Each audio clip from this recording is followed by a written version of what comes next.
जय हिंद everyone, my name is Himanshi. I welcome you all to Shri Vishwanath IAS academy Solan. इस video में हम टेंसेस का पार्ट 3 पढ़ने वाले हैं। ओके, लास्ट वीडियो में हमने पार्ट 2 तक खत्म कर दिया है। Here are few examples and now you need to tell me ये जो एग्जांपल्स हैं ये किस टेंस से रिलेटेड है। Okay, let's see the rules and the structure of the sentence so that we can find out. Okay, so this is the subject and this is the has been and then V1 plus ing and then your object. See, I'm writing down the structure here: subject and then your has been. Okay, next is your V1 plus ing and then your object. देखो, हमने अभी last video में पढ़ा था कि अगर आपका कौन सा हो, अगर आपका हो प्रेजेंट परफेक्ट कॉन्टिन्यूस, ओके, तो उसका स्ट्रक्चर ये होता है। कैसे पता चलेगा? यार देखो, हैज लगा है तो मतलब क्या होगा? परफेक्ट होगा, ओके, और प्रेजेंट भी होगा। सिंपल सी बात है। लास्ट में बीन और V1 ing लग गया तो मतलब कॉन्टिन्यूस हो जाएगा। Okay, so don't get confuse. ये एग्जांपल्स इसीलिए लिए गए हैं so that you can find out कि which sentence is it. Next one is I have been studying all day and I am exhausted. Same thing, subject have been V1 plus ing and then your object. Okay, they have been waiting for over an hour. Subject have been V1 plus ing and then your object. तो ये सभी जो examples हैं आपके वो basically किसके हैं? Present perfect continuous के हैं। क्लियर? अब हम इस वीडियो में आगे बढ़ते हैं अपने पास्ट परफेक्ट कॉन्टिन्यूस से। पास्ट परफेक्ट कॉन्टिन्यूस का स्ट्रक्चर की अगर हम बात करें तो subject plus had been plus V1 ing plus object, ये इसका स्ट्रक्चर होता है। ओके, कहाँ यूज होगा ये? Actions that was on going up until a certain point in the past. ठीक है, ऐसे एक्शंस जो चल रहे थे एक पॉइंट तक पास्ट में, जैसे कि he was tired because he had been running a marathon. वो थक चुका था। See, he was tired. वो थक चुका था। Subject plus was plus V2 या फिर V3 बोल सकते हो आप, क्योंकि was के साथ V2 तो नहीं लगेगा, V3 लगेगा। ओके, तो ये बेसिकली आपका पास्ट टेंस हो जाएगा, सिंपल पास्ट हो जाएगा। Okay, then your he had been running marathon. Subject had been is helping verb, running is V1 plus ing, a marathon is object. ये हो जाएगा आपका past perfect continuous. The road was wet. Road गीला था because it had been snowing. ठीक है, बर्फ पड़ रही थी। Okay, We had been driving for 4 hours. हम 4 घंटे से ड्राइविंग कर रहे थे before we stopped for lunch. जब हम लंच के लिए रुके ना, उससे पहले हम 4 घंटे के लिए ड्राइविंग कर रहे थे। Okay, I finally understand the math problem. मैं अंडरस्टूड मतलब V2, तो मतलब ये कौन सा हो जाएगा आपका? पास्ट इनडेफिनिट हो जाएगा। ठीक है, I finally understood the math problem because I had been struggling with it for an hour. क्योंकि मैं 1 घंटे से इसमें लगा हुआ था, इसके साथ क्या कर रहा था?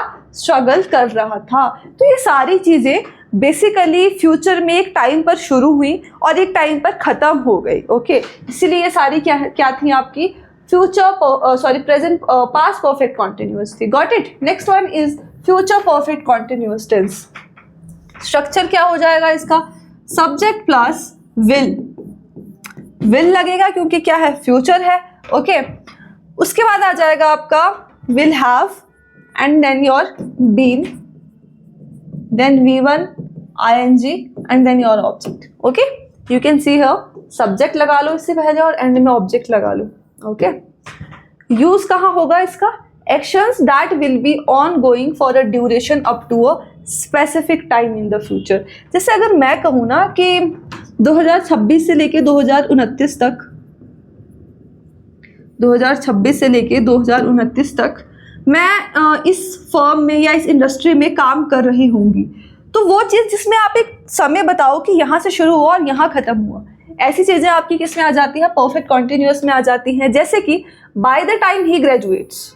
ओके, कि जब तक वो क्या होता है? ग्रेजुएशन होती है उसकी, he will have been attending that school for 12 years, कि वो उस स्कूल में 12 साल से रह रहा होगा, अटेंड कर रहा होगा. Okay, got it. नेक्स्ट देखते हैं आपके examples. On Monday she will have been working on this report for a whole week. Okay, ये मंडे है आपका. इससे पहले जो वीक डेज हैं उसमें आप यहां से लेके यहां तक एक ड्यूरेशन है, इस पे काम कर रहे हो. Okay, by midnight the children will have been sleeping for 6 hours. Midnight तक, 12 बजे तक जो बच्चे हैं वो 6 घंटे के लिए सो रहे होंगे बेसिकली, सॉर्ट ऑफ. ठीक है, कि उन्होंने 6 बजे सोए वो, और अब 12 बजे मिडनाइट है तो 6 बजे तक 12 बजे तक वो 6 घंटे के लिए सो रहे होंगे. Okay, if we keep driving, अगर हम क्या करते हैं, ड्राइव करते रहे, we will have been travelling for 24 hours straight by tomorrow morning. कि अगर हम ड्राइविंग करते रहे ना, we will have been travelling, हम क्या कर रहे होंगे, ट्रैवल कर रहे होंगे फॉर 24 hours, 24 hours के लिए. ठीक है, सुबह मॉर्निंग से, मतलब सुबह मॉर्निंग से, जैसे आज कल की सुबह से 24 घंटे तक. ओके, हम क्या कर रहे होंगे, ट्रैवल कर रहे होंगे, अगर हम इसी तरह से क्या करते रहे, अपने ड्राइविंग करते रहे. क्लियर. नेक्स्ट देखते हैं. So this is an exercise which is totally based upon whatever we have studied till yet. Okay, one by one इसको solve करते हैं. First one is my father has left for Bombay last Saturday. जैसे ही last Saturday दिखा, it is clear कि ये past की चीज़ है, ये हो चुकी है. अगर ये हो चुकी है तो has left नहीं आएगा, आपका simple past आएगा, या फिर आप बोल लो कि past indefinite आएगा. past indefinite का structure होता है subject plus V2 plus object. Okay, तो सब्जेक्ट आ जाएगा माई फादर, V2 आ जाएगा left, and then rest is your object. Has नहीं आएगा इसमें. Clear. Next, after you will return from Mumbai I will come to meet you. 2 sentences है इसमें. पहला, after you will return I will come to meet you. अब देखो 2 sentences है. पहला कौन सा होगा, आफ्टर यू विल रिटर्न, पहले वो वापिस आएगा तभी आप उसको स्टेशन पे लेने जाओगे. ओके, तो दूसरा काम ये होगा, जो भी पहला काम होगा ना उसको आप हमेशा किस में रखोगे, उसको आप प्रेजेंट इंडेफिनिट में रखोगे. ओके, और जो भी दूसरा काम होगा उसको आप किस में रखोगे, फ्यूचर में रखोगे. तो यहाँ पे आ जाएगा after you return from Mumbai I will come to meet you. Okay, next one is the जज asked the man, okay, if the bag he had lost contain 500 rupees. अब एक चीज समझना, पास्ट में है. ओके, पास्ट में है तो ये जो कंटेन है ये भी तो पास्ट में होगा. तो कंटेन की जगह क्या आ जाएगा आपका, यहां लिख देती हूं contend. Okay, contend. Got it. Next one is she always fed her children, she always fed her children before she fed her dog.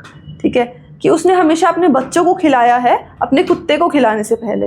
Okay, दोनों पास्ट में है, no problem, no error. Okay, if the industrial sector continues, जैसे ही यहाँ पे मैंने continues देखा मुझे पता चल गया कि ये जो सेंटेंस है वो किस में होगा, प्रेजेंट इंडेफिनिट में होगा. Okay, to grow at the same rate for next few months I think it has a high growth rate this year. यार देखो, अगर आपका एक प्रेजेंट इंडेफिनिट में है तो हमने क्या कहा था कि जो ये वाला होगा आई think it has a high growth rate this year. ठीक है, तो हैज़ नहीं आएगा, इसके जगह आ जाएगा आई थिंक इट विल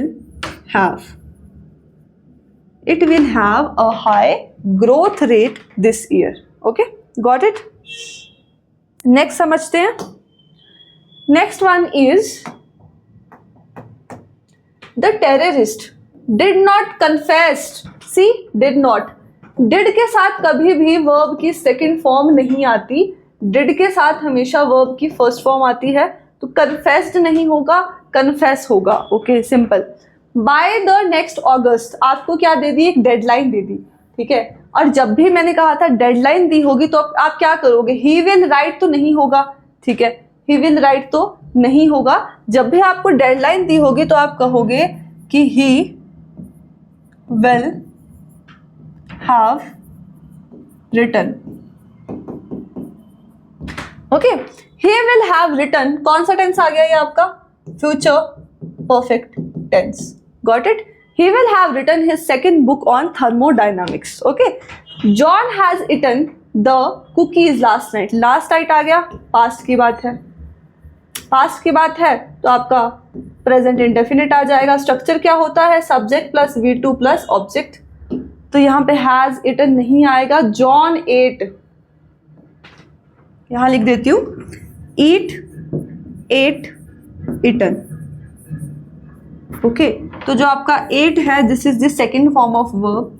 तो यहाँ पर आ जाएगा John ate the cookies last night while watching the match. Okay, next one is I am currently worked. Am है और आप करंटली चल भी रहा है इस टाइम पे, ये तो वर्क तो नहीं आएगा. एम के साथ क्या आएगा? वर्किंग आएगा. I am currently working. कौन सा टेंस आ जाएगा आपका? Present continuous tense. Simple. Next one is I will not move from here until you will get back. See, दो सेंटेंस है इसमें. First is I will not move from here, second one is you will get back. Now you need to find कि पहला कौन सा है, दूसरा कौन सा है. अगर मैं कहूँ कि मैं यहाँ से नहीं हिलूंगी जब तक तुम वापस नहीं आओगे, ठीक है, तो मतलब इसका मतलब है कि पहले वो वापस आएगा फिर मैं वहाँ से मूव करूँगी. अगर पहले वापस आएगा तो ये फर्स्ट है. Okay, and this one is second. तो जो आपका फर्स्ट है वो किस में आता है? हमेशा प्रेजेंट इंडेफिनिट में आएगा. तो ये हो जाएगा you get back. Got it? Okay, so हमारा नेक्स्ट सेंटेंस है he is serving under me for the last several years. Basically whenever we talk about the time period duration, तो हम for का ही यूज़ करते हैं जो यहाँ पे हुआ है. Okay, so I don't think there is any error. तो आंसर आपका डी हो जाएगा. Okay, next one is I entered my room and switch on the light. See, this is past. Okay, V2 use हुआ है तो यहाँ पर भी V2 ही यूज होगा. स्विच्ड आ जाएगा, switched on the lights but it was still dark. Okay, तो एरर आ जाएगा आपका बी पार्ट में. Next one is the policeman asked many people but no one was knowing how the accident happened. Okay, तो no one was knowing नहीं आ जाएगा, no one new, कोई नहीं जानता था. Okay, how the accident happened, this doesn't make any sense कि no one was knowing how the accident happened. यहाँ पे सिंपल V2 यूज हुआ है, यहाँ पर भी आपका V2 यूज हो जाएगा. Okay, next one is he gave me a book after having taken a good supper. ठीक है, जब उसने अपना खाना खाया, डिनर वगैरह करा, तो ही gave me a book. Having taken नहीं होता, आफ्टर टेकिंग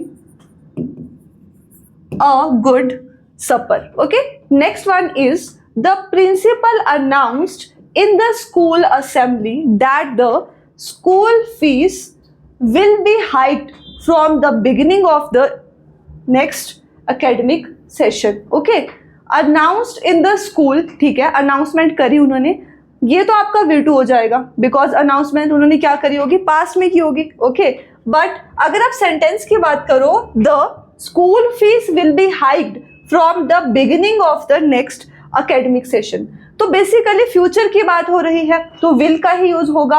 और अगर विल का ही यूज होगा so there is no error in this sentence. Okay, तो यहाँ पर हमारे जो एरर करेक्शन है वो खत्म होते हैं, टेंसेस खत्म हो चुके हैं. आई होप आप सभी को समझ आया होगा. And if you have any queries regarding anything, you can contact us. Thank you very much for watching this video.